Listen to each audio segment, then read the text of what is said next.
என்னுடை வஞ்சக இயற்கை யாவையும் பொன்னுடை விடையினோய் பொறுத்து கொண்டு நின் தன்னுடை அன்பர்தம் சங்கம் சார்ந்து நான் இன்னுடை புகழ்தனை நிகழ்த்த செய்கவே.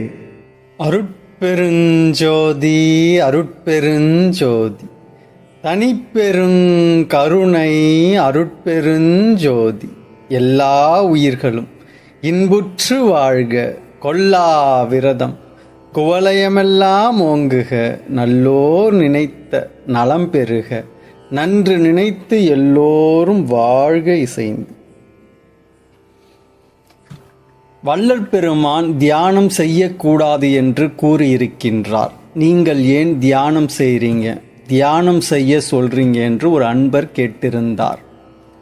மற்றொரு அன்பர் வள்ளல் பெருமான் ஜீவகாருண்யம் மட்டும்தான் செய்ய சொல்லி இருக்கின்றார், தியானம் போன்றவற்றையெல்லாம் செய்வதால் ஒரு பிரயோஜனமும் இல்லை என்று சொல்லி இருக்கின்றார் என்று சொல்கிறார்களே, அது சரியா என்று கேட்டிருந்தார்.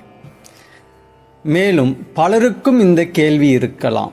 அதனால் இந்த பதிவில் வள்ளல் பெருமான் தியானத்தை பற்றி உண்மையில் என்னதான் சொல்லி இருக்கின்றார் என்று அவர் சொன்ன அனைத்து விடயங்களையும் விளக்கமாக காண்போம். இந்த பதிவினை முழுமையாக பார்ப்பவர்களுக்கு மட்டும் தியானம் பற்றிய பல நாள் குழப்பத்திற்கு நல்ல தீர்வு கிடைக்கும். வள்ளல் பெருமான் தியானம் செய்யக்கூடாது என்று கூறியிருக்கின்றாரா என்று வள்ளல் பெருமான் எழுதிய திருவருட்பா 6 திருமுறைகள், விண்ணப்பங்கள், அவர் அன்பர்களுக்கு எழுதிய கடிதங்கள், ஜீவகாருண்ய ஒழுக்கம், உபதேச குறிப்புகள், பேருபதேசம் போன்ற எந்த பகுதியை புரட்டி பார்த்தாலும் இருக்காது.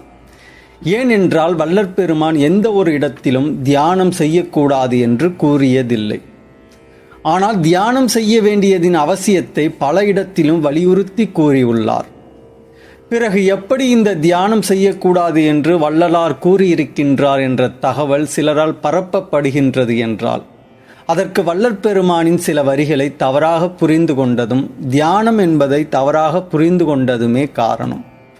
தியானம் என்றால் என்ன, வள்ளல் பெருமான் சொன்ன அந்த வரிகள் என்ன தவறாக புரிந்து கொள்ளப்பட்டது, வள்ளல் பெருமான் தியானத்தை பற்றி என்னதான் சொல்கிறார் என்று விரிவாக காண்போம்.